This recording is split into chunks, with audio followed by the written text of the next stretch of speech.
So welcome to another Hoopo video today. We're going to be looking at a blog post called Basic Facts About Language Models During Training. So this is relatively recent here, 21st of February 2023. This is on the blog lesswrong.com. I'm not super familiar with this blog, but I don't even know if it's a single person. I think it might be a group of people. But this blog post is basically going to be looking at specifically what happens inside a language model whenever you're training it, right? Like what is the distribution of the weights? What do the biases look like? What do maybe the losses over time?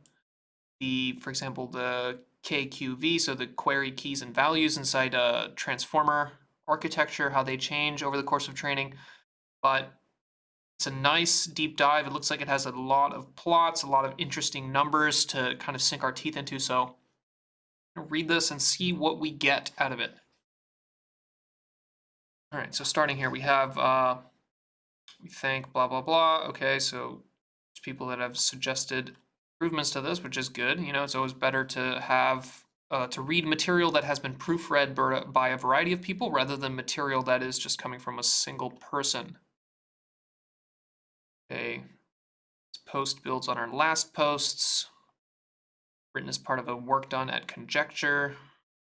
And then they have all the code here, repository. Interesting. Nobody has liked this, so we'll give them a star. There we go, 2 stars. Have fun. So back to the article here. It appears unlikely that these materially affect the findings in this article. The nomenclature for the number of parameters in each model has since been updated. What we refer to as 19M is now 70M, 125M. So these are million. So this is the number of parameters inside a language model. And of course, the language models nowadays are significantly larger. So 1.4 billion. It's not even that big of a model. Like chat or GPT-4 parameter size. So GPT-4 should have 100 trillion parameters. So 100.4 billion compared to that is significantly tiny. And there is differences at the different sizes of the models. There's kind of emergent behaviors and the dynamics within a model over time during the training will depend on the size of the model, and there's going to be different dynamics depending on the architecture. But either way, it is interesting to kind of see what's going on here. So still excited to read this blog, even if it's not necessarily going to be super applicable to big models and things in the future. Okay, we analyze the phenomena occurring during training. This is extremely important in understanding how language model training works at a macro scale and sheds light into potentially new behaviors or specific important phase transitions. This is the kind of emergent behaviors or phase transitions. Basically, there seems to be these moments during training where a model will suddenly shift into a different, right? So at the end of the day, a deep learning model is just a function approximator. And over the course of training, you're using gradient descent to modify the values of parameters, which are usually individual little floats, right? You can think of them like little numbers, which represent something called a weight matrix, which is basically you take inputs to a certain neural network layer and they're getting multiplied and then added, just very simple kind of additions, multiplications, like simple things like that. And then it's producing some outputs. And over time, you're changing the values of those weights and those biases, those little numbers, which fall under this kind of umbrella category of parameters, right? So the distribution of the values for those little weights and those little biases and those little parameter numbers, they're gonna look kind of consistent, and then suddenly there's these points during training where they suddenly change and the distribution changes, or maybe the output suddenly becomes much better, a much better function. It's approximating a function that is much better at performing whatever task you're doing. So those phase transitions and that emergent behavior is still not well understood at all, right? Because this is a very, very complicated system, huge amount of parameters, and we can barely understand phase transitions in the actual physical world, right? Where you have, like, I don't know, like water turning to steam, you have like water turning to ice, like the stuff there, it's not even really fully understood, like why does that happen, right? Like why is there a specific point at which water turns to steam? Obviously people can tell you that it's related to the energy and so on, but uh, there's a lot of variables that affect that. So this is maybe peering into the black box nature of what's happening inside these neural networks. Not delve into the details of specific circuits, but instead aim to provide a holistic macro level view of the basic distributional properties. Yeah, so just looking at the weights, activations, which are the values that come out of a specific neural network. So usually there's what's called an activation function, which takes the raw value that comes out of, right, so you take the input, you multiply it by a weight, you add the bias, then you put it through an activation function, and that produces some output. And then that output is compared with some ground truth or some desired output. From that, you get a gradient, and that gradient is propagated backwards, and you adjust the weights. Not aware of any similar analysis. Believe that the understanding of these distributional phenomena seems generally important in constraining circuit-level theorizing, as well as provides empirical links to the theoretical constructs, such as the neural tangent kernel and tensor programs.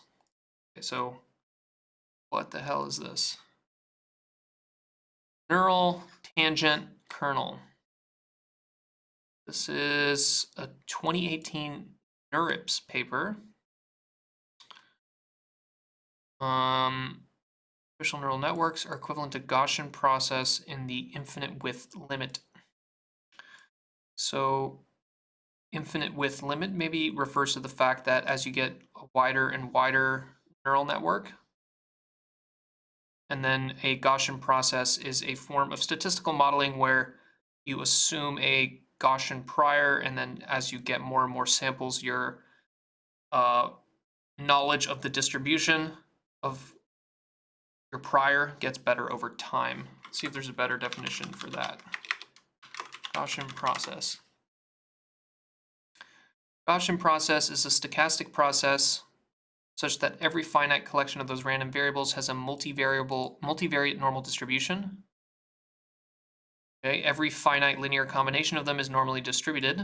So this is kind of the prior that I'm talking about, where there's always this assumption that everything is a normal distribution, that at the end of the day, anything that you're sampling, any distribution that you're trying to predict or measure or understand in nature is just going to be Gaussian.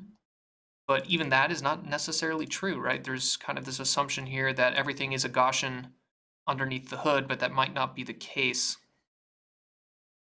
The distribution of Gaussian process is the joint distribution of all of these variables, and as such, it is a distribution over functions in a continuous domain. So the Gaussian process is just the joint distribution of a bunch of variables which may or may not be related, but generally what they're trying to refer to here is that a deep neural network with an infinite width approximates a Gaussian process. Prove that the evolution of a neural network during training can also be described by a kernel. During gradient descent on those parameters of an artificial neural network, even just the use of like artificial neural network, like who says that? Just say neural network. During gradient descents on the parameters, the network function f of theta, right? And at the end of the day, a neural net is just a function approximator. It's some function f, which is being parameterized by some parameters theta, and it just simply maps some input x into some output y, right? And the great thing about neural networks is that the input and the output vectors don't need to be of the same dimension, right? You can input a image, which is you could think of it as a vector, right? And it has some dimensionality, right? There's a height, there's widths, and then there's channels. So it's a three-dimensional input vector. And the output vector can be a classification output, right? So if you have dog, cat, it would just be two numbers. It'd be the output vector would be of dimension 2, right? Or dimension, 2. It has one row with two columns, where each column represents the probability that it's either a cat or a dog. So one of the best things about neural networks is that it doesn't matter what the dimensionality of your input and your output are, you can find a function which will map from one to the other. Or not find it, but learn it over time. And learning it is coming from the fact that you have examples of that distribution, right? You have paired examples of inputs and outputs. That's how you get supervised learning. Neural tangent kernel. The neural tangent kernel is random at initialization and varies during training in the infinite with limited completes, converges to an explicitly limiting kernel and stays constant during training. This makes possible to study the training of neural networks in the function space instead of parameter space. So I assume parameter space here refers to the actual weights, the weights and the biases and all the numbers that parameterize the function approximation that is coming out of your neural network. And instead of thinking it as this giant bag of little weights and biases, you now think of it as, what is my neural network trying to approximate in function space? So my neural network is approximating some function, which is some point in a function space where every single function in the world is sitting on that function. It is sitting in that function space. Convergence of training can then be related to the positive definiteness of the learning. Oh my God. All right, so these people were a little bit too high on their own supply of describing everything with math and statistics here. Network function f of theta follows a linear differential equation during training. The convergence is fastest along the largest kernel principal components. So principal components sometimes refers to principal component analysis, which is basically taking vectors or set of vectors in some high dimensional space, and then from that determining which directions in that space correspond to the highest variance. So just like one particular, this right here, this image is really good for understanding PCA. So you have some data. Here you have a bunch of points. Each point represents a data point in some two-dimensional thing. I don't know, think about this as height or this as width or something, I don't know. And what PCA will tell you is that PCA is going to tell you there's this extra kind of dimension in this vector here, right? This line here. This vector actually describes there's more variance if you kind of took the distance of every point to the center using this as the axis rather than this as the x-axis, you would be able to describe each of these points better, right? So it's trying to find the principal components, right? And this seems kind of stupid because you already have two-dimensional data and you're determining two principal components which are also two-dimensional. So it doesn't make any sense to do that. Normally what you're doing in PCA is you have higher dimensional data, so you might have 12-dimensional data and you want to kind of reduce it down to 2 dimensions. And that's why people use PCA. They use it to do these kind of plots, right? So they might have some embedding or feature vector that comes out of a neural net, and it's, I don't know, 256 dimensional, and they want to put it on a pretty plot, but in order to put something on a 2D plot, it needs to be 2-dimensional. So they run it through PCA, and then they can convert every single 256 dimensional vector and project it into this 2-dimensional like PCA space.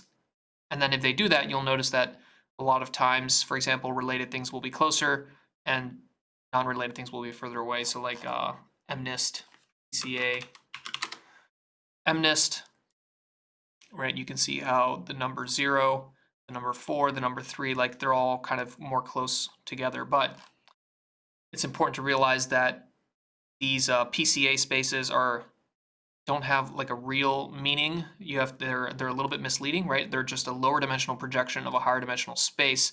So you have to be careful about how you intuit and explain things by looking at a PCA plot. Okay, so the convergence is fastest along the largest kernel principal components of the input data, and suggesting a theoretical motivation for early stopping. So early stopping is the idea that you want to stop training a neural network once it ceases to improve the validation loss. So there's kind of a phenomenon when you're training these neural networks where they will overfit to the data. So damn, I'm like not, I can't even, I'm like going on tangents of tangents here, but here you go. So as you're training over time, this is more talking about model complexity, but like you're training over time and your training loss just keeps going down and down and down, and you think you're getting better and better. But if you actually look at your validation loss or your test error, validation loss, test loss, and then this blue one's going to hear training error, training loss. There's going to be a point where you actually start to increase your error, increase your validation loss. And the reason that's happening is because your model is actually memorizing the training distribution rather than finding a optimal function to map from your input space to your output space. So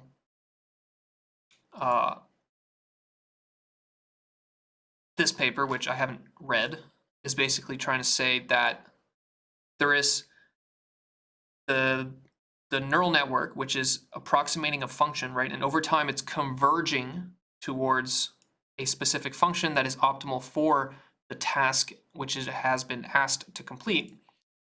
As it is converging towards that, right, the convergence is going to happen fastest along a specific principal component of the input data. And that is somehow a motivation for early stopping.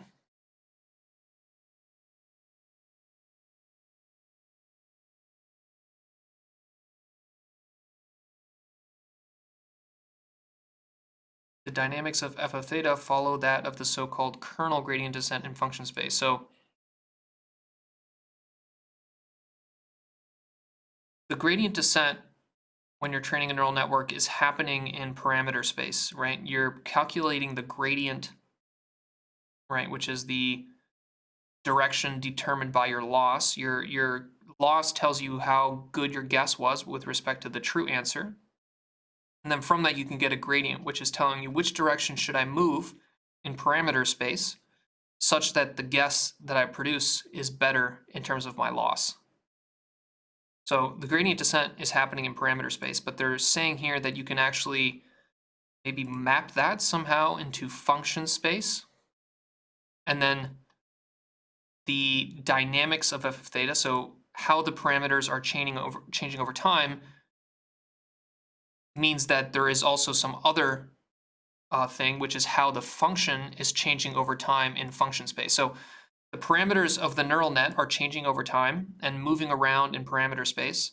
And the function that your neural net is approximating is also changing over time and moving around in function space. So the hard thing, though, is that function space is not really defined to me. Like, what exactly does function space mean, right? Like, that's a very complicated thing to describe. So I bet you that this entire paper only works in some kind of theoretical function space, or in the space of neural networks where you can actually like think about what this function space actually is. This paper just is needlessly complex. Like, look at all this math. Dude, what the hell is going on here?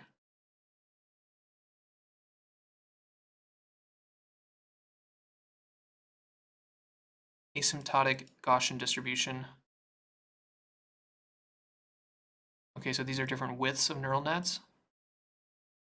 And then this is like the function that it's trying to approximate, and they're showing you how different widths of neural nets can approximate the function better or worse. And maybe they calculate some kind of principal component in that function space and then show that you could have just taken gradient steps in that direction and probably gotten to the same place. I don't know. Doesn't seem super important, right? There's a reason that we do gradient descent in parameter space and not in function space. Okay. To perform our analysis, we open source Pythia model suite, which contains a large number of checkpoints during training and was trained by Eleuther AI and trains to use interpretability analysis to understand how representations develop across training. So this is definitely something you can measure, and it's definitely something you can analyze, right? You can look at representations are intermediate values between different layers in a neural net, right? Embeddings is another word for this. So how do those change over time? Pythia project trains models of different sizes and has the ability to understand how and when certain representations from both during training and across different model scale. Pythia models we utilize range from 19 million parameters to 1.3 billion. I think 1.3 billion should be big enough to get emergent behavior, but there is no actual way to really truly know. 142 checkpoints. So checkpoints are during your training, you're going to intermediately save the current value of your weights, right? Your parameters. And normally when you're training a model in production or something like that, you don't want to store a huge amount of checkpoints, right? You're only interested in the checkpoint for the best performing model, right? So maybe you have a checkpoint and whenever the validation loss is particularly good, so like right at this point, you would want to save a checkpoint. But then once you kind of get past that point and you're going into a overfitting paradigm, you don't want to be overwriting your original checkpoint. So here in this work here, because they're interested in kind of understanding the dynamics of the model and how they change over time, over the course of training, they're going to basically have a checkpoint at every single point. So they're going to have a checkpoint here, they're going to have a checkpoint here, they're going to have a checkpoint here, here. And as they say here, the checkpoints are going to be evenly spaced over the entire course of training so that they can load up the model at every point in time during training and compare how the inputs and outputs change and how the internal parameters change in response to the inputs and outputs. Weights show a rapid phase transition from Gaussian to extreme heavy tails. It was very helpfully pointed out in a comment that the weight statistics were actually sharper and more heavily tailed than Gaussian. So Gaussian, again, just comes from, let me see, normal distribution, this. So the Gaussian distribution, also called the normal distribution, is basically the bell curve. So everyone has seen this before, but basically this is just one of the hidden truths of the universe, is that there's a huge amount of things which just happen to fall into this kind of shape, happen to have this kind of distribution, right? The number of, I don't know, like the height of humans, like you're going to have a bunch of people who are right around average, and then you're going to have a little bit more that are taller, and then it's going to go down over time. So it's like there's just this kind of fundamental property of nature where a bunch of things happen to be Gaussian and happen to be distributed like this, right? And a Gaussian distribution specifically is this bell curve, and you can parameterize it, which means that you can change how thick it is and how tall it is, right? By changing these two numbers, right? You have your mean, which is the letter mu, then you have your variance, which is this sigma squared. So any Gaussian, any normal distribution, right? You can parameterize it. I can tell you exactly what the shape of that is going to look by telling you what the mean is and what the variance is. So more heavily tailed than Gaussian.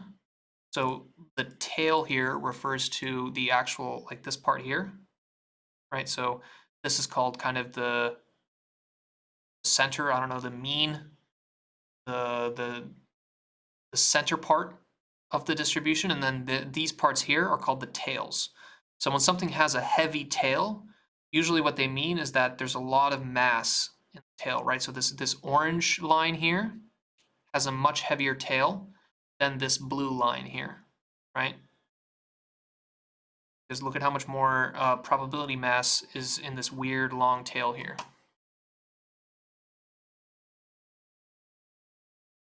This is correct, and we also found this when we fit histograms to logistics, okay? Overall, we find that the activation distribution of GPT-2 models are generally not Gaussian, but somewhere in between logistics e to the negative x and Gaussian e to the negative x squared. Second, to pause something. All right, and we're back. Okay, both heavier tails and a thinner bulk. This is extremely interesting since it means that the weight statistics just must move away from their Gaussian initialization, which implies a highly significant perturbation away from their original position.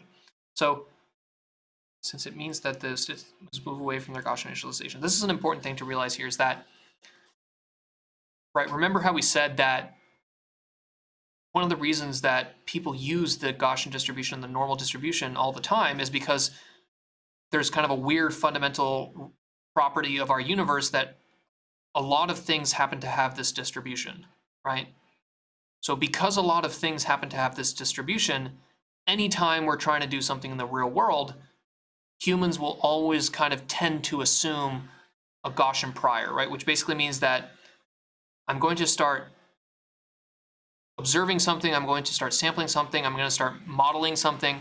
I don't know what it's going to look like, so I'm going to assume that it looks like a Gaussian. Again, let me pause one more second. All right, I'm back.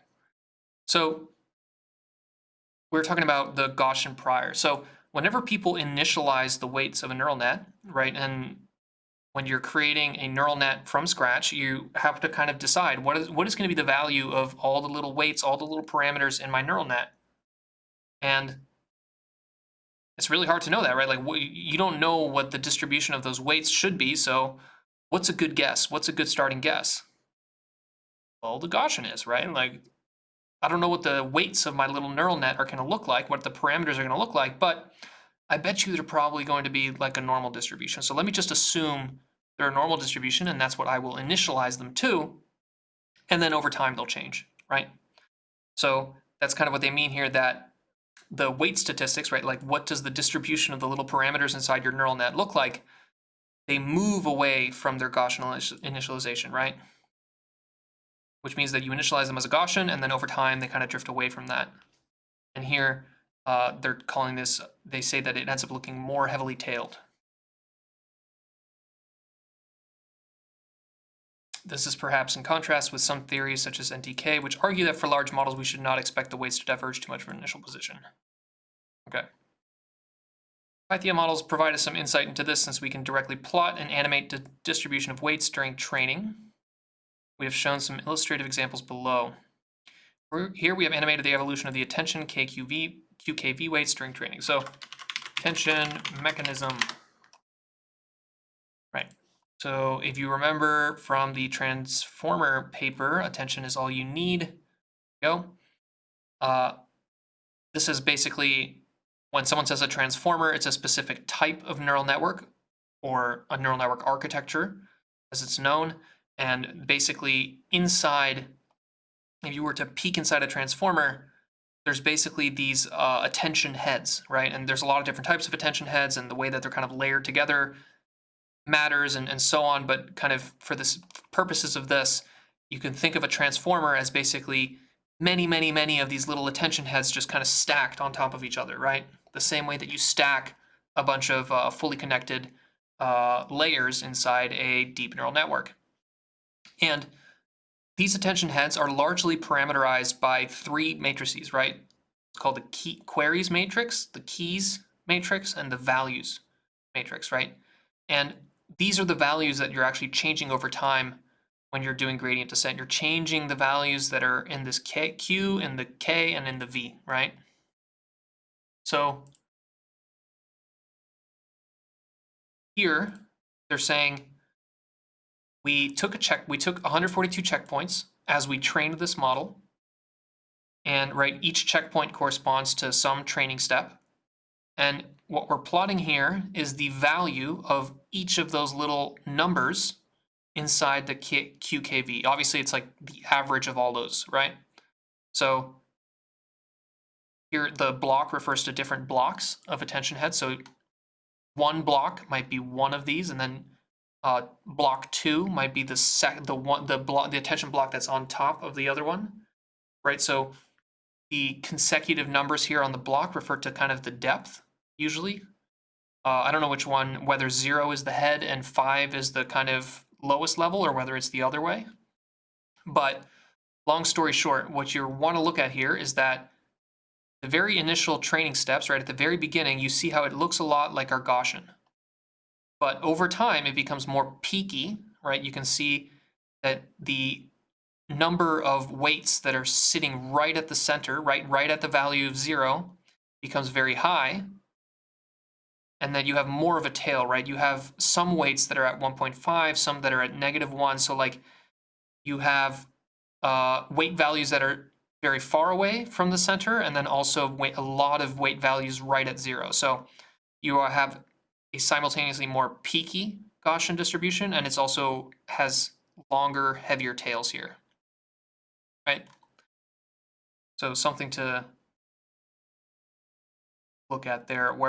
And this actually ties into, like, for example, sparsity discussion. So when people mention sparsity, what kind of underpins all of that is that if you actually were to go ahead and look inside like a neural net, right, you would actually start to realize that a lot of the numbers, a lot of the values for these little weights are 0, right? Like maybe you have here this, I have no idea what this neural net here is, but if you train this more and more and more and more, what you would notice is that actually maybe this neuron here has a little weight with a value of 1.5, and then this one has 0.0001, this one's negative 0.00001, this one's 0.00000001. So you kind of have this kind of like emergent sparsity where the neural network over time, like a bunch of the weights inside of it will kind of like get closer and closer to 0. And that's what you're seeing here, right? You see how like over time, as we go deeper and deeper into training, the amount of weights that are either 0 or very, very close to 0 gets bigger, right? So more of these weights are just basically empty. But you have weights that are much higher numbers. So some neurons are going to activate very strongly, but other neurons are basically become very soft and very rarely activate intensely. They're just like a very slight activation or no activation. And you can actually get rid of those, and then when you get rid of those, you find that your performance actually isn't that much worse than if you had them in there, and that's where the whole sparsity comes in, where people are like, hey, well, if a huge amount of the weights inside our neural network function approximator are just 0, why don't we get rid of them, and it becomes a lot easier to compute or to perform inference, right? Because we don't have as many numbers. We don't have to multiply these giant matrices where most of the numbers are 0. Okay. We're getting a little carried away though. So of note is the relatively sudden shift to the logistic distribution, which occurs relatively early on in training, about 20,000 out of 140,000 steps. So this is probably probability theory and statistics. The logistic distribution is a continuous probability distribution. Here's blah, blah, blah, resembles the normal distribution, but has heavier tails. Okay. So it's basically just a Gaussian with heavier tails. You can think of it that way. Distribution begins Gaussian and then undergoes a sudden phase change to a logistic distribution of the kind we presented in our previous post. In general, while there are clear outliers on the weight distribution, they are nowhere near as extreme as those in the activations, which we shall study later. Okay, so the weights are the actual values of the little neurons. So the weights would be the numbers that are inside each of these dots. And then the activations would be the numbers that are here. So like if I cut all these little arrows and then inspected inside that arrow, and I was like, what is the actual value that is being outputted by this neuron after the activation function? That would be the activations. So the weights are the actual values of the neuron. The activations are like what's actually coming out of that neuron. And this comes from kind of biology, right? At the end of the day, deep neural networks are a kind of inspired by the way that neural networks work in our brains. And the way that neural networks work in our brains, you have these little neurons, which are little cells, and they are receiving signals. And most of the time, they don't do anything. They just kind of sit there. But if if there's a right combination of signals at the right strength, the neuron will activate and it'll fire and it'll release a little electrical signal itself, which will then be used by other neurons. So uh, activation is kind of a concept from biology where it's like you have neurons that like kind of mostly sit there, do nothing, and then will activate under some specific input. And uh, inside a neural network, there's a similar kind of paradigm where a neuron is now just one unit in this little graph here, and it's receiving a bunch of input signal, and it will activate, and then that signal will be used by the other neurons further down the deep chain in order to either activate or not activate. MLP weights shows a different behavior, even more rapid shift. MLP here is multi-layer perceptron, which is basically something that looks like this, right? So multi-layer because there's multiple layers, and another way to think about MLP is it's just like a fully connected neural network. So different from this, which is a transformer, right? This is going to be the QKV comes from an attention transformer, or a transformer, specifically the attention block inside transformers. And here, the MLP is more of a fully connected neural network. But we see a similar situation here where you suddenly see the transition from a Gaussian distribution, Gaussian prior, which is how you initialized your neural networks, and they become this logistic distribution, which is a Gaussian that is a little bit more peaky and a little bit fatter tails. The fact that the shift is so early strongly implies that this logistic distribution is in some sense the ideal distribution of weights, and that perhaps Gaussian initialization does not provide optimal inductive bias for learning. Yeah, so this is kind of what we were getting at, is that initializing the weights to a Gaussian is just a guess, right? And so many times in science and in statistics and in math and in computer science, we just assume that things are Gaussian. But that's not, there's no reason necessarily to do that, right? The reason we do that is because so many other things are Gaussians that Gaussian is a good guess. But at the end of the day, we have to accept the fact that it is a guess, and we don't actually really know what the actual distribution for those would be in kind of an optimal function approximation state, right? Like if you had the perfect neural net that was approximating the perfect function for your problem, what does the distribution of those weights look like? It's probably not a Gaussian. And maybe initializing our weights with a Gaussian is not a good way of getting to that final optimal function that we're trying to approximate. The weight histogram for the attention output matrix does not change to this logistic shape and remains mostly Gaussian. So this is the output. So the activations that come out of the attention mechanism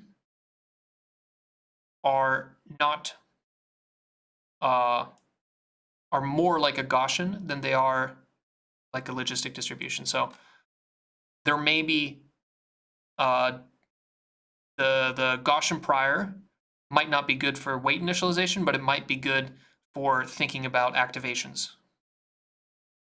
Right, and you see here how there is some weird effect here, how as you go deeper in the neural net, the actual distribution of activations changes, right? See that block 5, which is this brown, compared to block 4, which is this purple. You see how, and then block 3, which is this red, how it seems like how the closer you go, as you go from 5 to 0, the distribution gets peakier and thicker tails.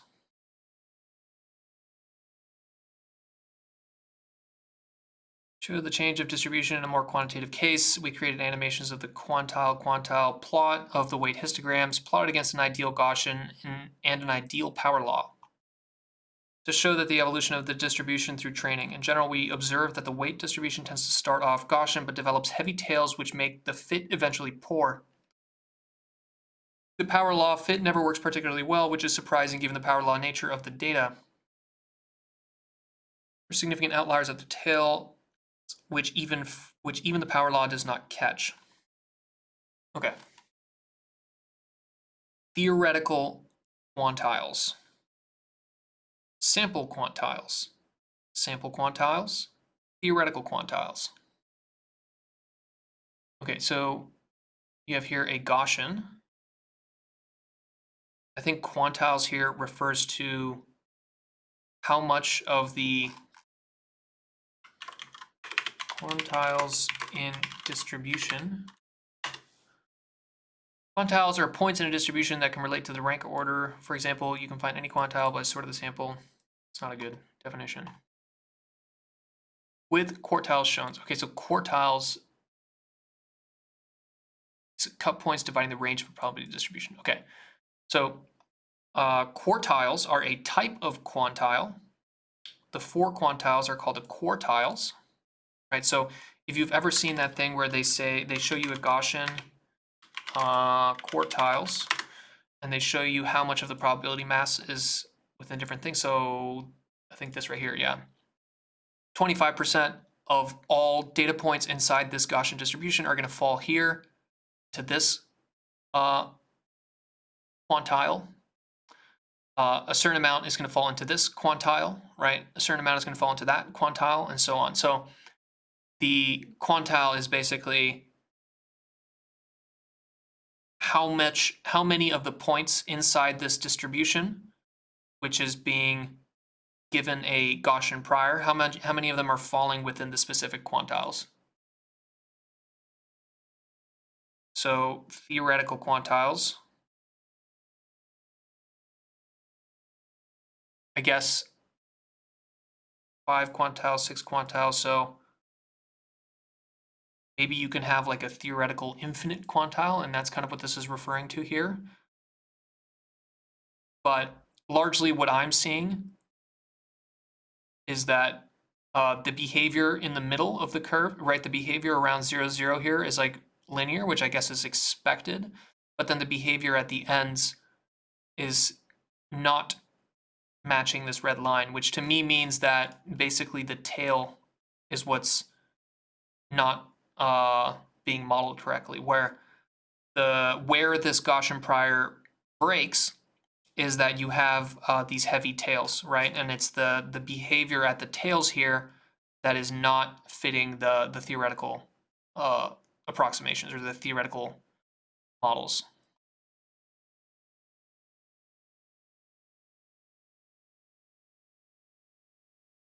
Right.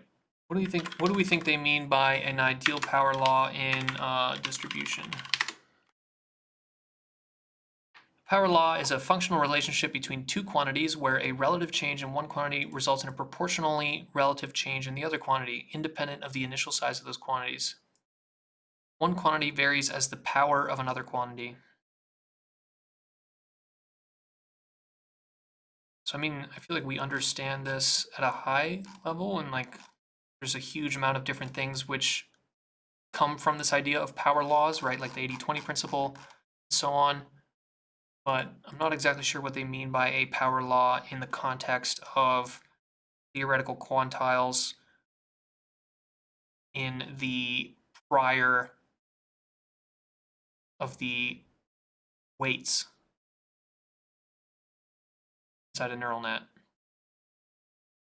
But the power law fit never works particularly well. So whatever they're trying to tell you here that this thing is a power law is actually bullshit because it doesn't work well. So theoretical models that don't fit the experimental data are worthless. Maybe a controversial point, but I think a lot of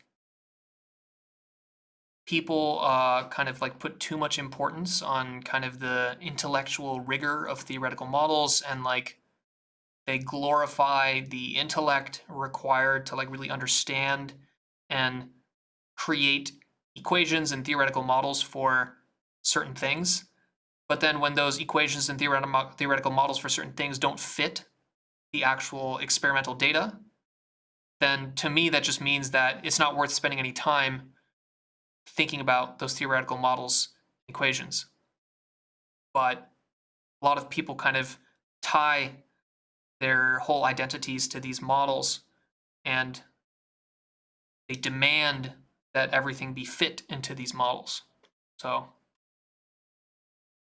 to me, kind of the obsession sometimes with trying to use math and statistics to explain things such as the distribution of weights inside a large language model is kind of an emotional response by humans who've invested a huge amount of time into learning and understanding these kind of like mathematical and theoretical abstractions, and they feel cheated when they've spent all this time learning these theoretical and mathematical abstractions only to realize that they're not particularly powerful and they're not particularly predictive in when it comes to real world systems.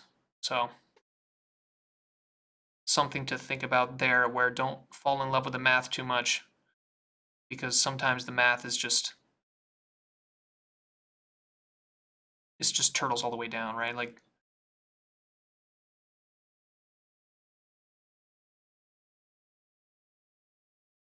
divergence from Gaussianity. Gaussianity. Interesting word there. Never seen that before, but I would have said Gaussianness. But also depended strongly upon which weights were being studied. Yeah, so there's going to be different distributions at different points, right?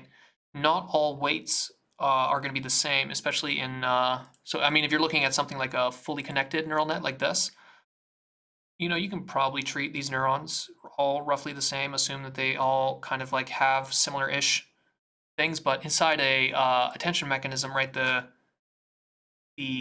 Q and the K and the V matrices, they have different roles, different kind of computation that goes inside and outside of them. So you would expect that the distribution of the weights and then also the distributions of the activations for each of the Q and the Ks and the Vs would actually be different. The attention dense remain fairly Gaussian throughout training with much lighter tails.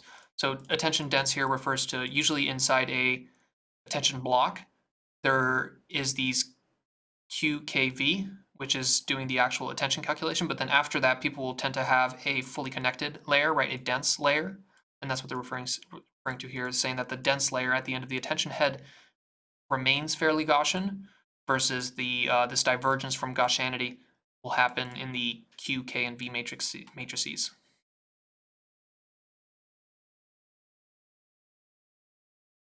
Okay. Finally, we studied MLP weight histograms. Here again, we find the strongest evidence of initial Gaussianity, followed by slow development of outliers at the tails of the distribution. Okay, so I suppose we're supposed to compare these here to these here, and I guess what you're seeing here is that over time, right, as you go further and further during the training, you're going to see that the Q, K, and V matrices look less and less like a Gaussian. You can see here how there's more and more probability mass in the tails. But if you look at here in fully connected layer and then the dense layer at the end of the attention head, it's actually more similar to a Gaussian. So the more simple, I guess, maybe simple is the wrong word, but the more like a fully connected neural net our layers are and our like kind of architecture blocks are, the more that a Gaussian prior is actually a good prior. But the more complicated and intricate your architecture becomes, the less good this kind of Gaussian prior becomes. So do residual weight stream and weight gradients. So do residual stream and weight gradients. We also tested a similar hypothesis for the residual stream and gradient activations during training through the model. These distributions show very similar behaviors to the weight histograms in that they shift rapidly from Gaussianish. Yeah, here you go. This Gaussianish, I think, is better than Gaussianity. Gaussianism. initial distribution to appearing highly logistic. However, the scale of outliers is so much greater than in the weights. Okay, so residual stream, let's actually get a good transformer paper. Yeah. So in a neural net, you're going to have here blocks, right? Attention blocks. But then there's also what's called residual connections, right? Also called skip connections. And in here, they call it the residual stream. So what they're referring to there is these lines here, right? So there's a line here that skips this attention. So rather than taking the input and just going only through this attention head before it can get to here, you're giving it this extra path, right? This residual path where the information can actually flow around that attention head and go to the next thing. And these residual connections are useful for a variety of reasons, right? They solve kind of this vanishing gradient problem. They allow signal to travel from lower layers to higher layers. They make the network train faster. They allow you to train deeper networks and so on. There's a million reasons why to have these, but that's what they're referring to here. So they're referring to the residual connections, the activations that are happening, right? Like what is the values that are going through these residuals connections. And they're saying these distributions are also very similar to the weight histogram. So they're similar to the weights inside the actual neural network layers in that they rapidly shift away from a Gaussian initial distribution to something that appears more like a logistic distribution. These outliers do not appear to be simply drawn from heavily tailed distribution, but are much more extreme than that, leading us to suspect that either they are the result of numerical instability or issues with the network, or else they are deliberately created by gradient descent to serve some specific functional role. Yeah, it's almost as if our loss function is not constrained by the Gaussian prior, and the loss function is just going to change the weights to whatever needs to change the weights to improve the score. I don't know. We hypothesize that an interaction between diagonal preconditioning in the atom optimizer and the layer norms of the transformer tend to produce outlier activations. What a sentence here. Okay. So the atom optimizer is what's actually doing the gradient descent. So atom, there's like a GIF, which I like. Atom optimizer GIF. Yeah, so this is you can think of this like parameter space, right? At the end of the day, I keep saying at the end of the day, but basically your neural networks are composed of a bunch of parameters.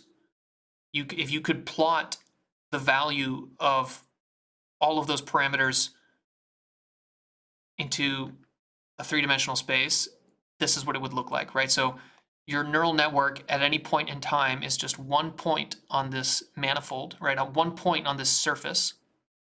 And every time you take a gradient step and you change the value of each of those weights by a little bit, what you're doing is you're actually moving the network along in this parameter space. And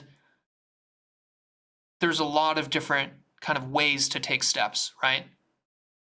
You're going to have the learning rate, which is how big is the step that you're taking. You're going to have things like momentum, which is if I've taken 10 steps in that direction, I feel like I should take like any step that I take after this should also kind of be a little bit in that direction, right? There's this concept of kind of momentum as you're moving along, performing gradient descent in this parameter space. So ADAM, I think it stands for like adaptive momentum or something like that. But basically ADAM is one algorithm, one method by which you take steps in parameter space. What is ADAM actually? I think it's like adaptive momentum, atom optimizer,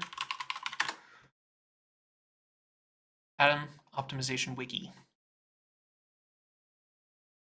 Give me the actual name. The name is derived from adaptive moment estimation. Okay, so that's what you're doing it.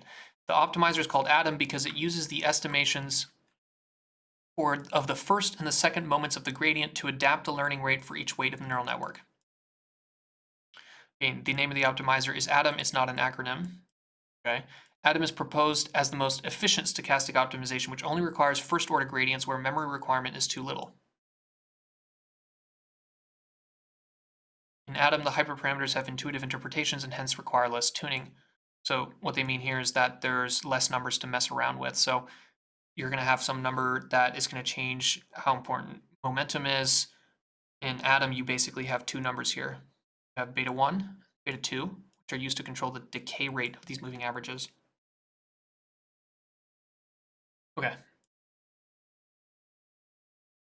You hypothesize that an interaction between the diagonal preconditioning, so basically a specific property of the Atom optimizer where you're doing this diagonal preconditioning, right? You're conditioning before preconditioning. So basically this property of the Atom optimizer, and then the layer norms of the transformer. So layer norm refers to layer normalization, which is basically something that you do. Normalization, layer norm is.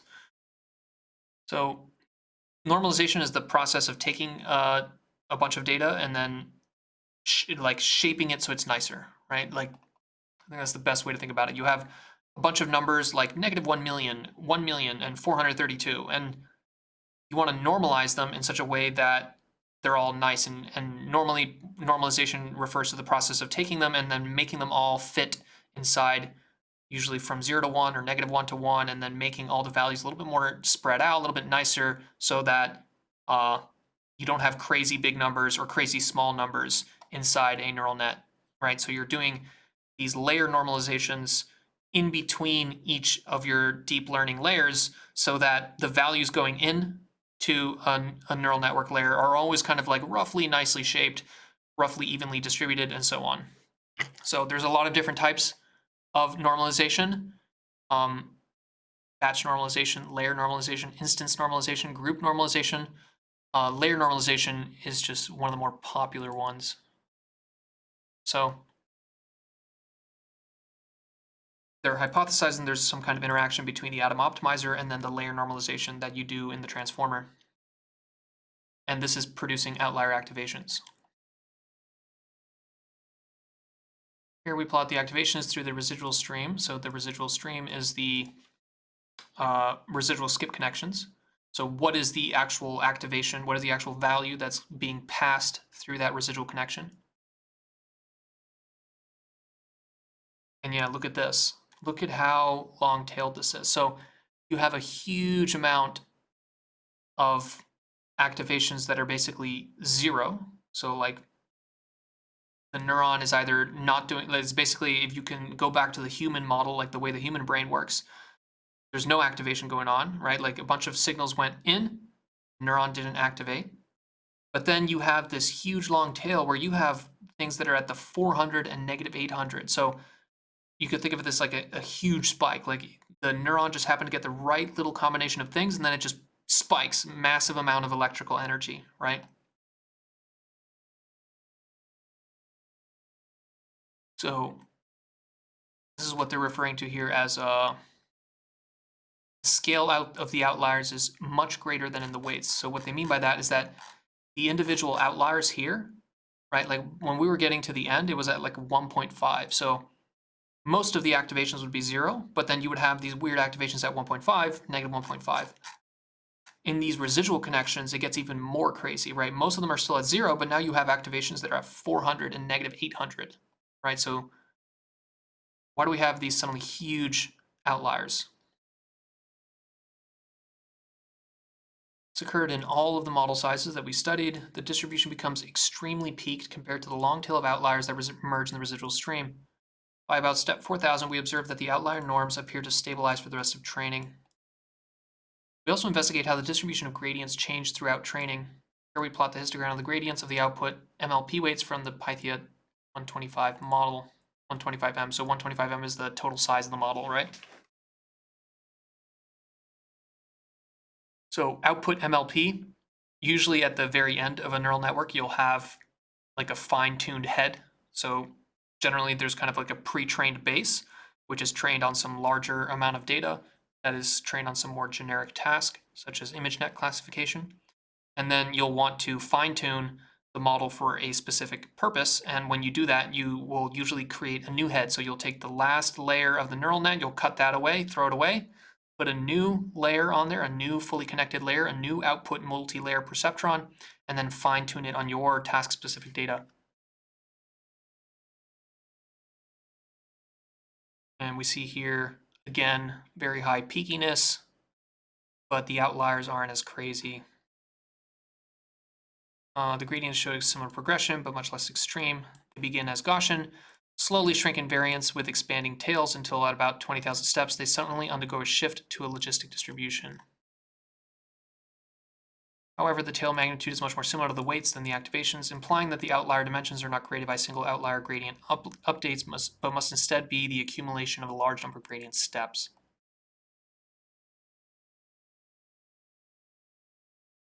Okay, so kind of what I'm getting from this is there seems to be different behaviors for different parts of inside the neural net, right? You have fully connected layers are going to have a different kind of distribution over time than what's coming out of the residual connections, which is going to be different than what's coming out or what's happening inside the Q, K, and V matrices and so on. So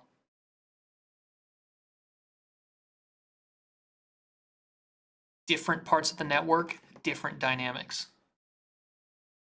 To understand better the dynamics of outliers in the residual stream, we explicitly plotted the maximum absolute values in the residual stream activations on a randomly sampled batch of data from the pile. We found that there was a consistent pattern across model sizes of the outlier norms, increasing rapidly during the beginning of training and then cresting and then slowly decreasing. This is the same pattern we observed later in the MLPs. Clearly, these phenomena should be expected to be related since outliers are presumably propagated through anomalously large weight norms.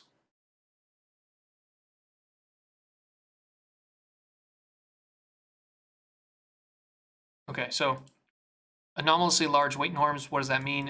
I guess whenever you're doing normalization, right, such as layer normalization, sometimes you're going to try to normalize a bunch of values where some of those values are really big. And what that means is that you're going to kind of squash everything to account for the fact that you have one big outlier, right? And when you try to do that, you're going to basically push that back through the residual stream. So that's why when you're looking at the value that's going through that residual connection over the course of training, you should see this is basically what they're saying. Maximum absolute value in residual stream. So checkpoint number here, this is roughly training over time. So obviously there, however many steps they trained this and they took a checkpoint every X amount of steps. So here at the very beginning of training, you see that the maximum absolute value going through these residual connections is basically 0, but then very quickly it kind of peaks, and around somewhere checkpoint 30, you have huge values going through the residual connection, but then it does seem to go down over time, right? And it's also dependent on the layer of abstraction that we're at, right? Where as you go deeper into the neural net, I don't actually know, like, is layer 0 the 0th layer or the 0th layer from the head? Right? Like, why don't they say that, right? Which way are you saying it? But there does seem to be a dependence on kind of where within the neural net you are in terms of the abstraction, right? As you go closer and closer to the head, the spaces that you're dealing with, the representations that you're dealing with are more and more abstract, more and more high level is another way that people say. And as you go lower and lower into the model, closer and closer to the actual input, those representations are going to be more primitive. One in computer vision, they'll say, for example, high frequency, so things like texture, color, like those type of things. High frequency details will the layers that are closer to the actual image in computer vision have those kind of details. Got a little bit out of my TensorFlow cup.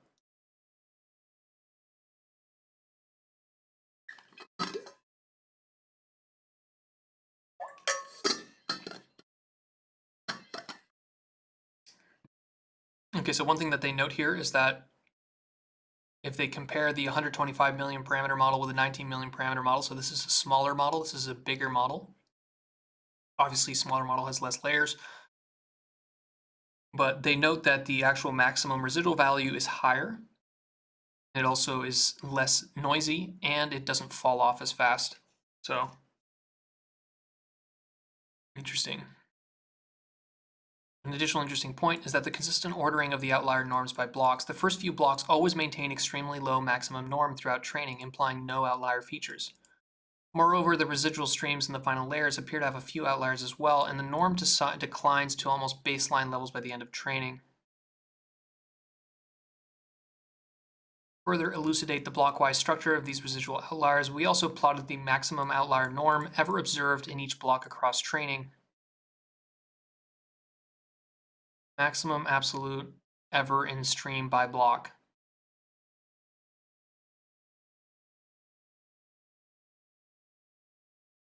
Okay, so we observe that there is clearly an inverted U-shape in the outlier norms as they propagate through the network. Okay, so I think we answered our question. Block 0 is right at the bottom of the network, so very close to the input. So if we go into our little neural net, the 0 is going to be here, right at the input, and then the highest layer is going to be closer to here. So there seems to be this U-shape, right? They're saying that here the maximum values and here the maximum values are lower, and then somewhere in the middle is where you get the maximum values in the residual streams.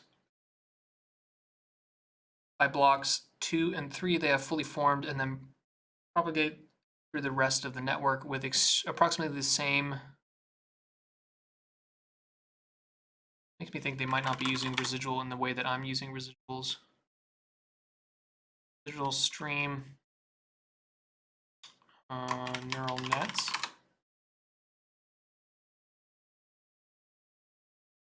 Yeah, I mean, that is what I'm saying. The residual connection. So does this residual stream mean the connection between block 3 and 4, or is this block 0 and 3? Not sure. By blocks 2 and 3, they have fully formed and they propagate through the rest of the network until they reach the final few blocks, in which their norm rapidly decreases and back in line. This decrease is probably necessary so as to avoid the outliers having massive impacts on the decoding, which is linear readout for the residual stream at the final block. The outliers can be precisely controlled by the network in this way. It suggests that they're in some sense a deliberate creation of the network to perform some specific computational function rather than an accident of numerics. So, I mean, even they know that the use of the word deliberate here is kind of shady. I think once you start to attribute kind of human like qualities, like agent qualities into a neural net, such as the neural network wants something, the neural network deliberately creates something, and so on, you start to get into fuzzy territory. I don't think you want to anthropomorphize a function approximator like a neural net. At the end of the day, it's some weird interplay between the way that your normalizations are happening, the way that your optimization and gradient descent is happening, the nature of kind of the parameter space of your neural network architecture. There's so many variables there that it's very difficult to, like, you can't be saying that the neural network wants anything, right? Like the neural network is being forced to change in response to a loss function which is created by a human. MLP weight norms rise, peak, and fall. We plot the evolution of the norms of the weights during training for the MLP blocks. So this is the fully connected. So here they have fully connected in and then fully connected out. I don't know if that refers to the lower layers or whether that refers to actually the values that are coming in and the values that are coming out. Norms increasing rapidly, peaking somewhere, and then declining. So again, you see the same kind of behavior where over training, the values of these fully connected neurons kind of peak at around here, and then they kind of go down. I'd be curious to see what the training loss is. at this point in time, right? Like, how does this, like, I really want to see what the loss is, right? Show me the loss in the y-axis and then the checkpoint number in the x-axis. So I can overlay it with this and I can see, like, one thing that they're not talking about here is like how this effect is like very related to the loss function, right? And the gradients that are getting propagated and changing these numbers are coming from that loss function. So there's nothing sacred about checkpoints 20 to 40. It has to do with kind of the data set and the loss function and the value of that loss. So, right. And also the way that you train these neural nets, usually you're training them for multiple epochs, which means they're seeing the data set multiple times. So checkpoint number 30 could be the point at which you've successfully completed one epoch and then it's seeing the same data again. So there's other variables here that we don't know what the value of them is over time. And it'd be good to know the loss, the validation loss, the epochs as a function of checkpoint number so that we could compare them to these.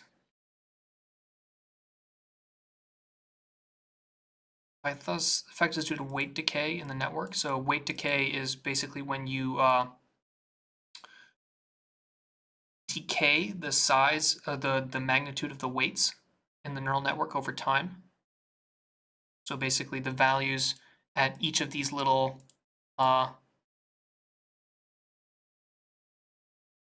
need like a fully, actually MLP net. Yeah, so the value at each of these little neurons over time goes down. That's what weight decay means. The network weights are initialized far below the characteristic scale, leading to rapid growth. Once the representations have stabilized and the network is at the right scale, the weight decay forces the network to find ways to decrease the weight norms while maintaining performance.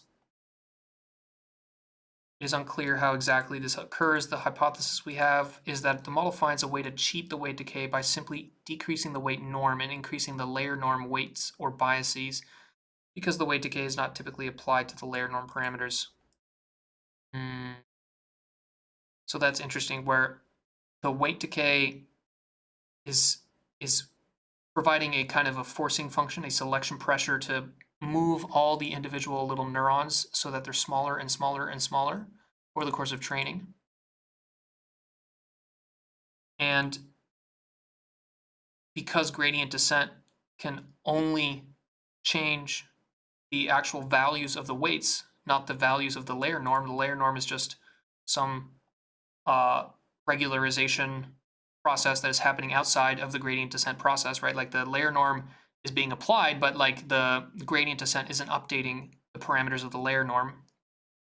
So they're saying that the weight decay might be leading to kind of like some kind of leaking here, where like basically the layer norm itself is starting to kind of store the information that would normally have been stored within the weights.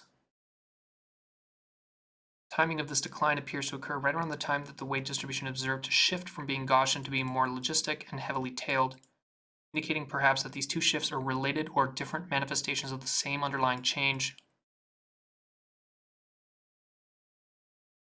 Yeah, I mean, TLDR, everything that they've said in this article, with this analysis, we cannot definitively show this. We performed the same analysis with the attention weights. We observed broadly similar patterns, but with much greater variability between blocks. Here we observe that, especially in the smaller models, there are blocks with high and rapidly growing norms that asymptote and decline, and other blocks appear to have a much more measured growth pattern. This is especially true of the attention QKV norms, where it is possible to see that the final blocks appear to grow much larger norms than the earlier blocks. So you see here that, right, block 0 to block 5, so these are the blocks that are earlier on in the neural net. Block 5 would be closer to the final output. And you see here how the value in the QKV attention matrices is higher in the later blocks, and it's also not as consistent. So if you look here in a multi-layer perceptron, all of these are somewhat following the same pattern, right? They're a little bit more consistent. They're all kind of following the same pattern over time, but like these attention matrices, there's a little bit more going on. There's a little bit more magic, right? Some of these are kind of not changing very much at all, and some of them, especially the ones that are closer to the output, stay high.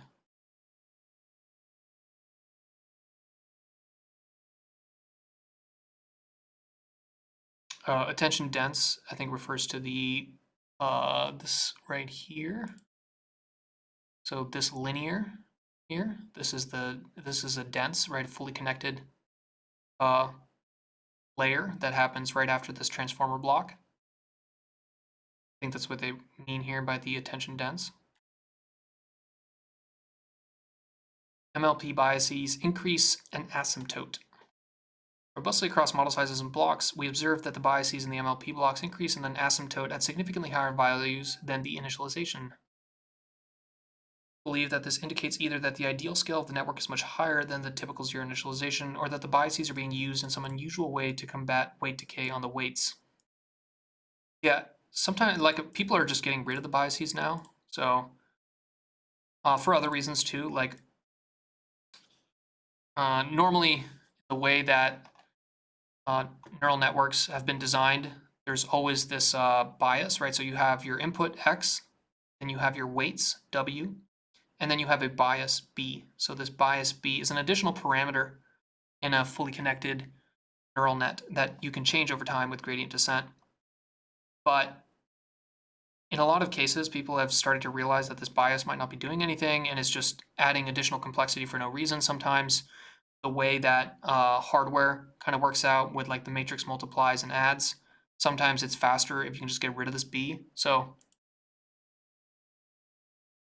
at least from my impression, it seems like the bias is kind of going away over time, but here they're saying that it's being used as kind of an outlet by the neural net to, again, similar to kind of what they were hypothesizing here, where the model is finding a way to cheat by kind of like putting information into the layer norm parameters, and maybe there's a similar kind of effect where it's like figuring out how to use the biases to account for the fact that the weight decay is messing up its attempt to improve the loss. The only exception to these are the FC out norms for the smaller Pythia, which appear to show a small decline like the weight norms. Bias norms are also interesting for appearing to show a greater difference between the blocks. Yeah, so this is the value of the bias, right? This little b here, this little b here. So that's the value of the bias for a multi-layer perceptron. Out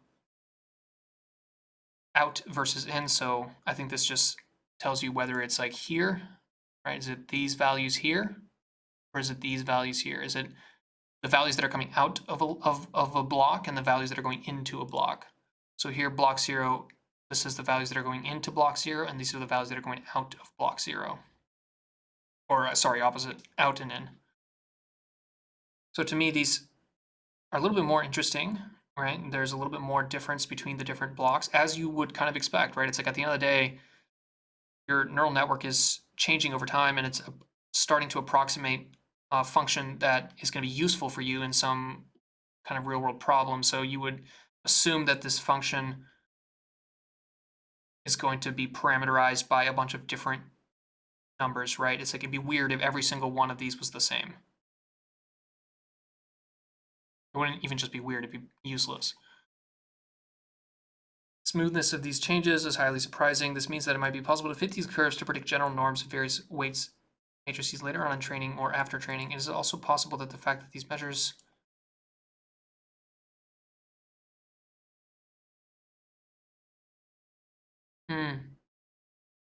it's kind of interesting.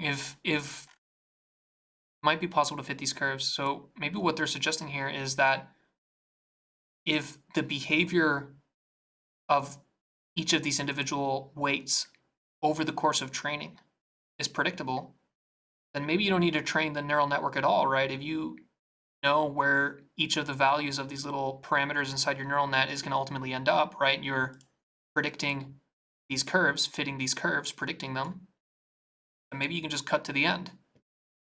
But the reason you can't do that is that the final values are not predictable, right? You're not going to be able to fit these curves, right? Like look at this purple curve here. That's a very nonlinear, non-fittable, right? It's like a very weird little squiggle pattern that you couldn't know beforehand. Run the same analysis on the layer norm weights and biases throughout training. So these weights and biases are simply the weights and biases that are used in the layer norm operation. So these are not part of the neural network parameter space. These are part of the layer norm space. And layer norm is operation that's applied during training, right? So it's happening when you're actually doing the training, but you're not changing these with the atom optimizer that is updating the weights.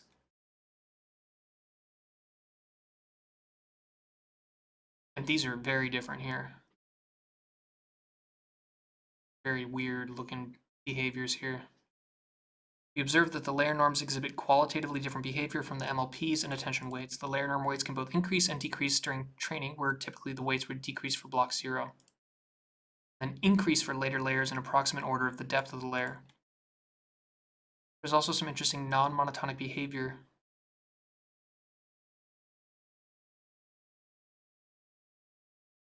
So again, the purpose of layer norm is to make sure that in between each layer of your neural net, the output is nicely shaped and nicely kind of doesn't have crazy big numbers or crazy small numbers, such that the next layer in line can kind of learn on that well, right?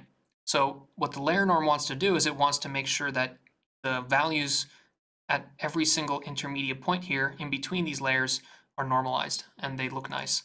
So in a way, you could think of this as like block 0, maybe too much signal going on, right? So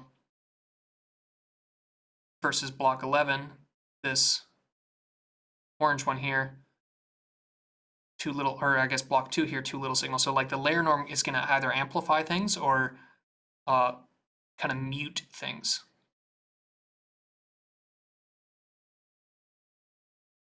There's an almost monotonic increase in the bias norms. However, a wide dispersion of the norm increases with some blocks, barely increasing in norm at all, while other blocks decrease substantially. This may be important for countering the effect of weight decay. Euclidean distance from initialization during training. As well as studying the norm, we thought it might be interesting to study the direct Euclidean distance between the initial and final conditions of various weights. Okay, so Euclidean distance is the distance in, let me see if I can find a little point here. No. Okay, so Euclidean space. It's your good old XYZ, but it can also, Euclidean space isn't necessarily limited to just 2 or 3 dimensions. You can have 2-dimensional Euclidean space, 3-dimensional Euclidean space. And Euclidean distance is the distance between each dimension. So the distance between point A and point B in a Euclidean space is the distance along the x dimension, and the distance along the y dimension, and the distance along the z dimension. And that'll give you the distance between them. So maybe this is the best way to do it. But basically, this is the core assumption, right? Is that the distance between 2 points in this n-dimensional Euclidean space is just the difference between the distance in each of their dimensions. Something in what I just said is wrong, but you largely get the point. It's basically how far away are the values of these norms.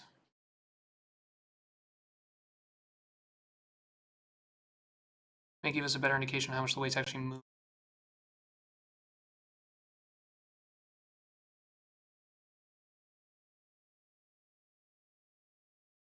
Some of the weight blocks had Euclidean distances that very closely tracked the norms. So norm here, I guess they mean the layer norms. So here they're saying how different are the layer norm values versus the values in the weight blocks, right? Because if the layer norm is kind of making sure that these values that come out of one layer are nice and normalized and within a decent range for the next layer, you would imagine that if the weights are super big, right? If the values of these weights are super big, you're going to have a huge signal coming in here. So then your layer norm is going to want to like dampen that. So there's going to be some kind of relationship between the norm values and the weight block and the values inside the weights. The attention outweights had the classic rapid increase and slow decline. Interestingly, even here, the 1.3 billion model appeared to show an unusual phase shift at around 20 checkpoint steps, right? What does this correspond to? Is this the epoch mark? Like, what is happening around this? And I'd be more curious for them to kind of like show me other things, other information, such that I can better understand what exactly is happening at 20 checkpoints, indicating that this time is significant. For the attention QKV weights, we observe very different apparent behavior between different models. For reasons that we do not understand, all of the models seem to exhibit discontinuous behavior around checkpoint step 20. Okay, we are unsure why checkpoint, we conjecture that it might have to do with the learning rate schedule. Potentially checkpoint 20 is where the learning rate warm-up finishes, or there is some other large change in schedule. So this could be it here, right? I was talking about maybe it's exactly when you finish the first epoch. Maybe it's when your model starts to overfit. But a much better guess, which is the guess that they're doing here, is that when you're training these models, usually you're changing the learning rate over time. So the learning rate that you use at the beginning of the training is different than the learning rate that you use at the end of the training. And that learning rate is following a schedule. Generally, a learning rate schedule looks like a little step function. Right, so it looks like something like this, where the epoch, which is roughly, you can think of it as training steps, but it's how many times you're training on your data set. So the learning rate changes as you go deeper and deeper into, I'm not going to use the word deeper because it's a little bit confusing. As you go further and further along in training, you're going to make the learning rate usually smaller because you're much like your, if I can get the atom optimizer.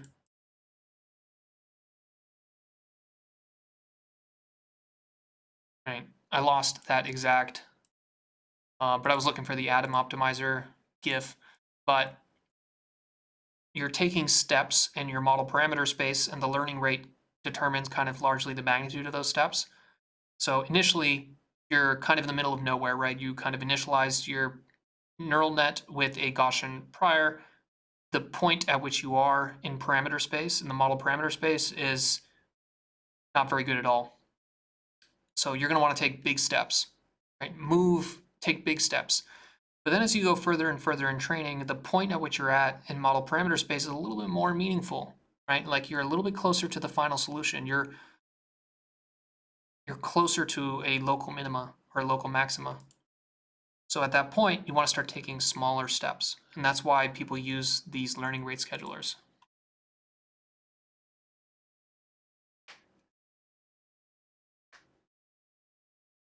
Blah, blah. Outliers. At least for some observables, training can be split into two phases, a rapid learning phase and then a slow refinement phase. This is highly speculative, agreed. If we plot the distance from the initial checkpoint for the MLP blocks, we notice much smoother behaviors that is much more similar to the behaviors of the norms. We observe a rapid rise in distance, which peaks between the checkpoints 20 to 40 before declining or asymptoting. Smaller models show greater declines in distance than larger models, which instead seem to asymptote directly rather than decline. So here they're referring to the smaller model here, 350 million parameters versus 1.3 billion parameters. You see how it has this peak, but then it kind of like declines. And then if you go for the bigger model, it asymptotes, right? Asymptote is this behavior where a function approaches some value and it gets closer and closer over time.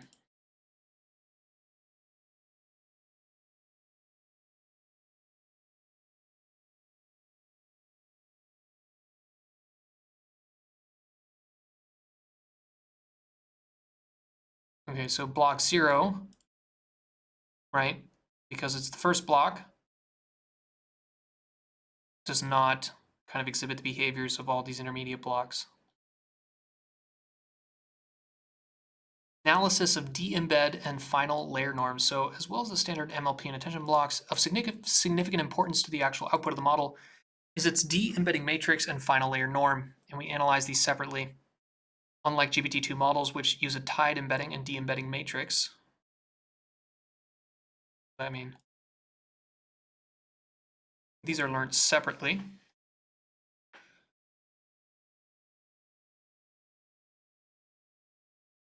Second. I just really had to pee there. Okay, so they're talking about this embedding matrix in the GPT-2 and GPT-Neo X. They're plotting the norms and the final norm, final layer norm. So these are different model sizes. You have the checkpoints over time, and you have the value of the layer norm, so kind of the magnitude of that. You can see how there's a very clear kind of outlier here. The big model has some kind of fundamentally different behavior here.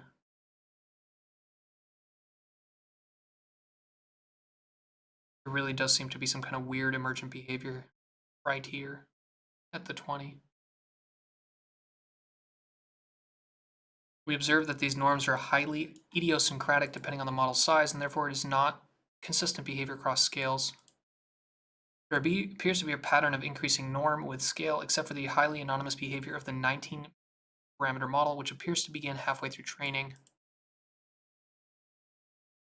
It's unclear if these behaviors are in some sense natural. What does this even mean, right? It's all nature. Tokenizer embeddings are rapidly learned. So transformer language models utilize an embedding matrix which maps the initial one-hot encoded token into a dimension of the residual stream. So what does this mean? So large language models, they don't read a sentence kind of letter by letter and word by word like we do. What they actually do is before they do anything, there is what's called a tokenizer. So what a tokenizer does is it takes a sentence, such as this sentence right here, and it'll break it up into what are called tokens, right? Which are these little like word trunks, like maybe trans lang gauge or something like that, like basically little word chunks. And that includes spaces and periods and so on. And then there's what's known as kind of a vocabulary, which is every possible type of word chunk, every single possible type of token, right? And before training the LLM, someone went ahead and created this kind of, you could think of it like a dictionary of all the little tokens, all the little word chunks, and then basically created a vector for each of those. So every little word chunk has some vector, right? And that's what the embedding is, right? That vector is called the embedding.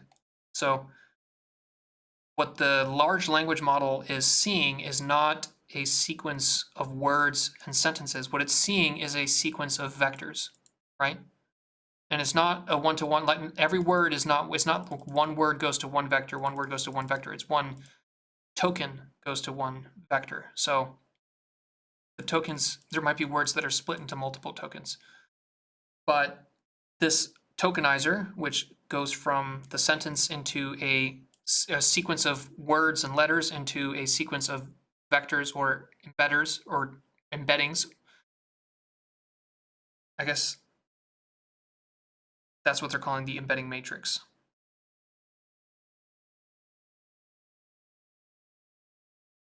Embedding matrices are typically learned during training so that essentially the model begins with a learned linear map which can construct the initial vector space in which the tokens are located. So the initial vector space in which the tokens are located, right? So these tokens, which come from little chunks of the word, are represented as vectors by the tokenizer. And those vectors in the tokenizer space, you can think of that as some multidimensional space created by the tokenizer in which every single token is a little point. And the dimensionality of that vector space in which all the tokens are located might not be the same as the dimensionality that your transformer or that your language model consumes, right? So the very first layer in the large language model, it's going to have some specific dimensionality, and the dimensionality of the tokens needs to match that, right? The dimensionality of the vector space in which the tokens are located needs to match that. So basically, the very first thing you do is you have a linear map, right? Which is just like a linear layer that maps from this particular token vector space into the vector space of the dimensionality required by the language model. Hopefully I said everything right there. Here we're interested to show how this embedding space is learned during training. Plot the first 256 by 256 dimensions of the correlation of this embedding matrix EET. So this is E is a matrix, and then ET refers to the transpose of that matrix. So this is basically just the matrix times itself. This correlation matrix describes how correlated specific token embeddings are with each other. So we've seen correlation matrices before on this channel, but basically here you have every token, and then here you have every token again. So the reason you see this bright diagonal line is that the correlation matrix describes the correlation between specific tokens. So obviously token 50 is going to be highly correlated with token 50, right? Token 100 is going to be highly correlated with token 100, but we don't really care about this strong diagonal line in the middle. What we're more interested in is kind of the stuff around the diagonal line, right? And you can see that over the course of training, the tokens start to develop these kind of relationships to other tokens. So you can see here how token number 50 is highly correlated with this kind of set of tokens over here between like 70 and 80, right? There's some kind of like, it's much higher, it has a higher correlation with those than it does with the tokens somewhere between 150 and 200. So correlation matrices kind of show you the richness of the relationship between, in this case, tokens. We plot the first 256. These are hard-coded to the ASCII characters in the Pythia tokenizer. Yeah, so there's different tokenizers. I think number of tokens in GPT-3. Number of tokens in vocabulary tokenizer. Okay, so 50,000 tokens. So there's roughly 50,000 different little word chunks or tokens in the vocabulary of something like GPT-3. And this particular one, the Pythia tokenizer, the first 256 of those little word chunks correspond to ASCII characters. But I assume the total vocabulary size, the total amount of possible tokens, is probably higher. We observe that the embedding matrix successfully learns a rich correlation structure between the first 256 tokens. Most leftward blocks represent 1 to 9. Okay, so interesting. So the first 9 are the numbers 1 through 9, so it makes sense that they're a little bit more related, and so on. The fact that the model learns such systematic embedding shows that it can pick up on relatively coarse correlations. If we zoom out beyond the first 256 dimensions, the tokens are instead set by BPE algorithm and all apparent structure disappears. This escapes because BPE algorithm does not guarantee to tokenize in some interpretable order, and hence the correlation matrix looks randomized. Note is that the model quickly learns the structure and it stays very stable throughout training. It is possible that a significant amount of the initial loss decrease comes from simply learning this good structure of the embeddings, where the model essentially starts out as a linear autoencoder. Okay, so I think here they're trying to like kind of explain why in all of these plots, the first layer here, block 0, always has different behavior. So you see how here how pretty much all the blocks are kind of on the same similar curve, and then you just have one outlier here, this blue line, and this blue line corresponds to the first block. And what they're trying to kind of intuit here is that the first block, of course, has a fundamentally different relationship to the input than every successive block, right? Every other successive block is just receiving this kind of like representation from the previous blocks that's been that has a layer norm applied to it, and it's they're a little bit more comparable. But that first block is the one that receives the original tokens, right? So what they're saying is that the 0th block has a kind of a more special relationship with the actual raw data, in this case tokens. So that's why when you look at these plots, the 0th block has a slightly different distribution over time than the other blocks.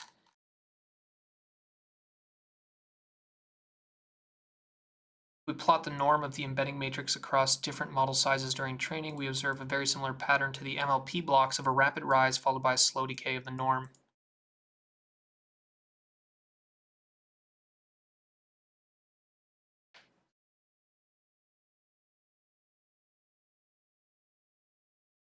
So you see this kind of like peak decrease number, and maybe the more model or the more parameters your model has, the more it kind of like asymptotes rather than decreases. Power law weight spectra, but differing behavior across components. Previous post, we showed that singular values of the weights of GPT-2 models had a highly consistent power law spectrum when plotted on a log-log scale. This differs substantially from the Gaussian initialization of the weights, implying a consistent distributional shift towards heavier tails between the start training and the end. Yeah, so this is kind of the main kind of insight of this entire blog post, is that you start with something that looks a lot like a Gaussian and then eventually kind of gets these heavier tails, which looks more like a logistic distribution. Using the Pythia checkpoints, we can observe this shift to power law behavior occurring during training. We see more evidence for Gaussianity. The final weights than in the GPT-2. We aren't sure exactly what this indicates. We see more evidence. Okay, so yeah, I mean, I'm not sure what that indicates either. Maybe it's that they have additional normalizations in the Pythia model training that kind of leads to that. No. We observe different behaviors between the weight matrices of different components of the model. MLP weight spectrum. Yeah, so this is what we've found before, where basically the weights inside the attention mechanism are going to kind of behave differently than the weights inside the multi-layer perceptron, and so on. And in the residual connections compared to the attention. That is, the standard GPT update is XL plus 1 equals XL plus FN attention X of L. So this is the residual connection, I think. So this is the input for the L plus 1 layer is the input for the L layer, because you have this attention, right? Or not this attention, this residual connection that is skipping, right, over this part here, which is the attention block, or this specific layer's function being applied to the input. And they say here that GPT versus GPT Neox, these are two different large language models. One of them has it in series, right? So the output of attention XL is fed into FN, which here, that's not a fast Fourier transform, that's a function, the actual fully connected layer. So the output of the attention is fed into a fully connected layer, then it's added to the residual, and that defines this. That's what GPT does. In GPT Neox, it's doing them in parallel. So the attention It's applied to X, and then that's added to the fully connected, and it's added to the residual. So you have this in series versus in parallel.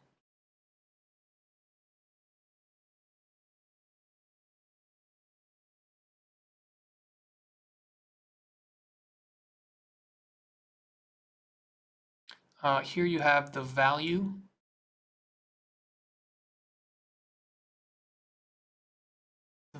of the X, which is, I guess, the input at different weights. So basically the same thing we've been looking at.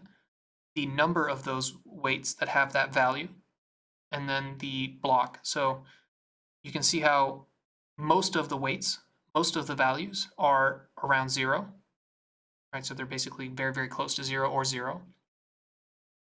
And then you have some that are 0.1, 0.2, and then it's very rare that you have very, very big values. See here how very quickly it drops down.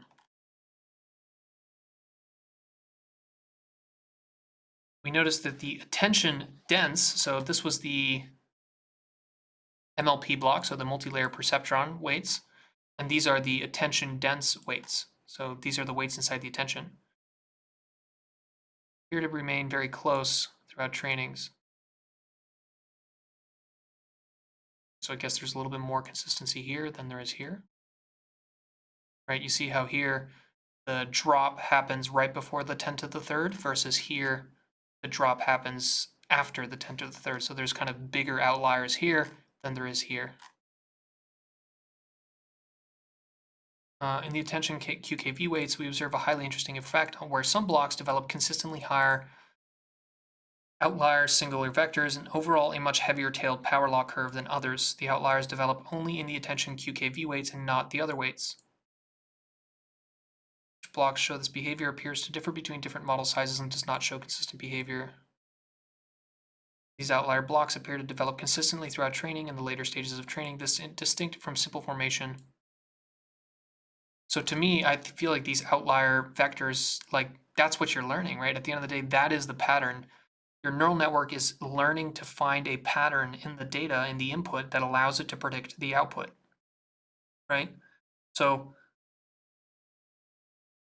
once you have a certain subset of your neural network that gets that pattern correct, right, and it activates a neuron at the right time to really help you get the right output, that neuron is going to get rewarded, right, and it's going to get more and more and more kind of signal, and it's going to activate stronger and stronger and stronger. So to me, it makes sense that you see this, right? It makes sense that over time, your neural network, which kind of has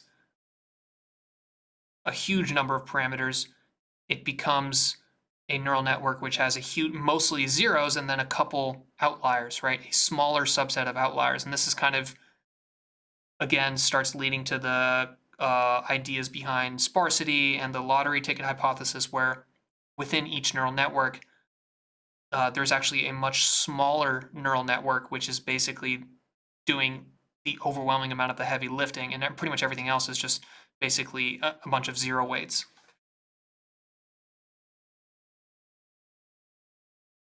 Count, value.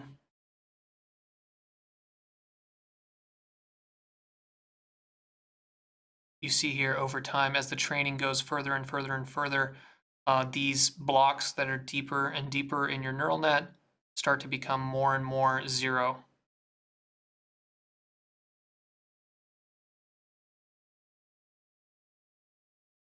Closeness to final SVD direction vectors grows exponentially and develops late.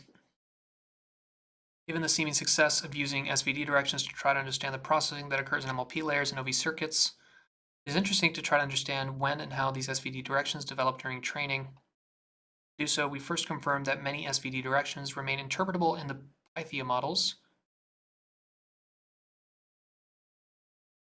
By SVD, support vector, SVD. Singular value decompositions. Okay, so see if I can find a good. Singular value decomposition. Oop. is a factorization of a real or complex matrix. It generalizes the eigendecomposition of a square normal matrix with orthogonal eigenbasis m by n. So a whole bunch of equations here, but basically it's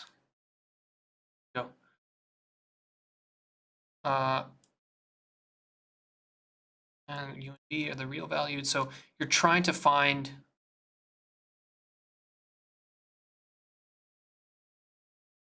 these definitions all just so shit. Here you go. So a matrix A is composed of basically these. So you're trying to figure out what u, d, and v are when you're doing singular decomposition, right? So your matrix M is really the multiplication of three things: this u, this d, and this v. And the values of that u,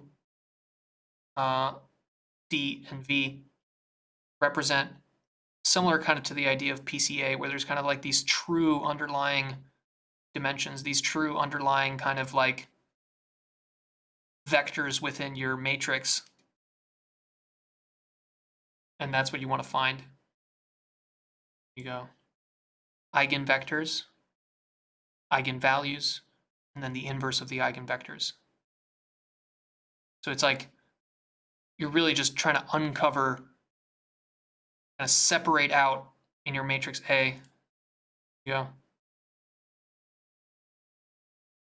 Right? You're turning this matrix here to U, W, and V, and W has like some, is just generic. It's like an identity.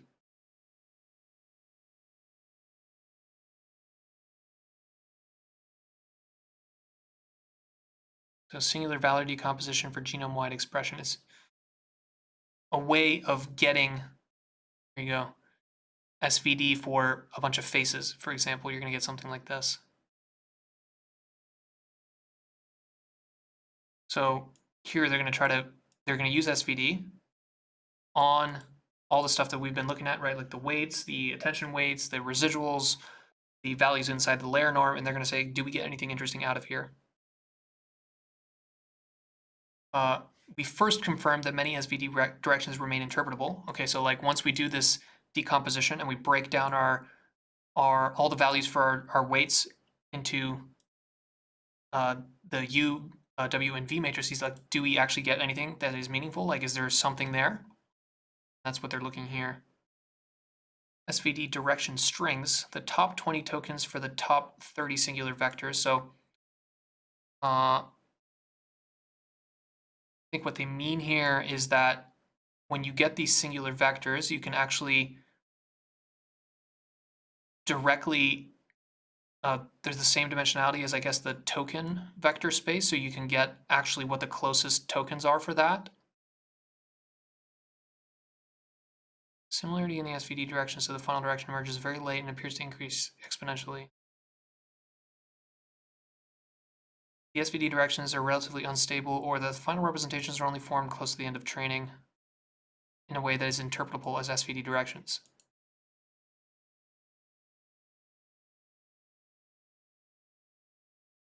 Larger models have more stable SVD directions. This doesn't mean shit to me, like, you know what I'm saying? Like, what is the purpose of singular value decomposition if you calculate it and you look at it and it just looks like noise, right? Like, that's not telling you anything. If I create some process and I call it the Hoopo process, and it's taking the logarithmic or the log of a value and then taking the power of 10 and then fitting that to a Gaussian and then square rooting it by 4.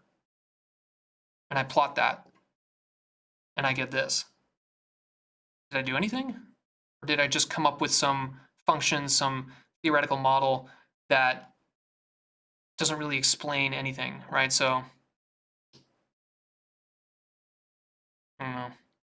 Maybe I just don't understand SVD enough and math enough to really truly appreciate exactly what is going on here, but to me it just seems like this is a little bit too noisy to extract anything from here. Weight matrices diverge less from their initialization than smaller models, or perhaps both. Strong effect on scale on the coherence of the SVD directions. This may imply that larger models form a more coherent and consistent representation earlier than smaller models,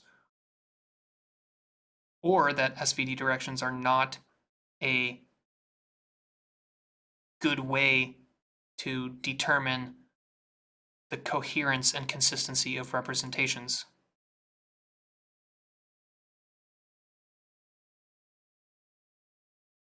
Manually inspecting some of the SVD directions, we generally observed that early SVD directions were consistently uninterpretable.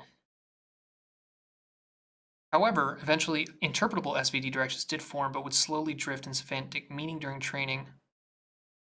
This might indicate that during training there is some sort of representational drift in what specific heads or layers represent. Alternatively, it could mean that SVD directions are not a great benchmark, which is what I'm saying. It's like they're reading too much into this, right? Like the SVD of something complicated like the 14th block in a giant 1.3 billion parameter language model, like what does that actually mean, right? So like they're using that as a proxy for the interpretability, for the coherency and consistency of the representations, but coherency and consistency, like especially when applied to like semantic concepts like words and sentences and the meaning behind words and sentences, like I think there's too many holes, there's too many kind of like holes in here. It's like it's a little bit too complicated, too many variables to fit with such a simple model. Almost all of these effects are consistent across model scales. As a final meta point, we were quite surprised by how consistent almost all of these effects are across model scales. Certainly the broad distributional facts were identical across scales. We hypothesized that this points to fundamental facts about either the model architecture or data distribution, which makes certain distributions optimal to form representations out of. It would be interesting to do a comparative study across a wider range of model architectures and potentially modalities to see if the same distributional facts occur here.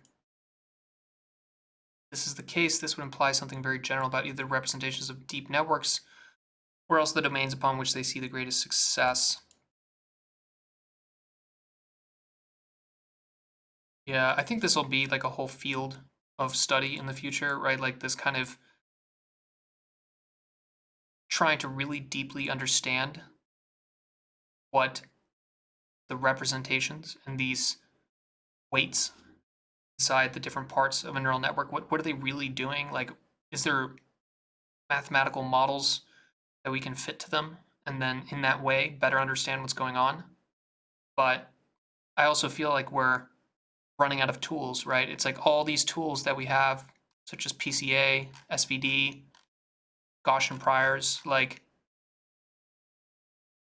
those are statistical tools and mathematical tools that were kind of designed for a generation of people where everything was small, right? You had like small little functions, 10 numbers, 5 numbers, 2 numbers, like 3 variables. And all of our tools, especially in math, are kind of like, they're the interpretability tools specifically, they only work in those small dimensionals, and this kind of like cursive dimensionality to me also throws away all these tools that we've been using. So I don't know, sometimes I'm pessimistic about the potential future of being able to actually truly understand what is happening inside these neural networks. I think more likely we end up in a world where we have no idea what's going on and they continue to be a black box system, and we simply have to learn to look at the inputs and outputs and kind of just leave it at that. And as long as the outputs are relatively good, then we're fine. And if they're not, then we just do something else until we get outputs that we do want. At this point, we have studied the basic distributional facts. Our animations and plots indicate that training tends to be a smooth process. On the other hand, many important distributional facts, such as the development of logistic distributions of activations and power law spectrums of weights, appear to occur extremely early. These properties then remain broadly stable after a few steps. We hypothesize that these properties represent fundamental statistic or numerical facts about the data distribution, which must be matched by the model. Other aspects seem to develop throughout training, and there may be speculatively be thought of as either the model adapting to regularization or else adapting to finer features.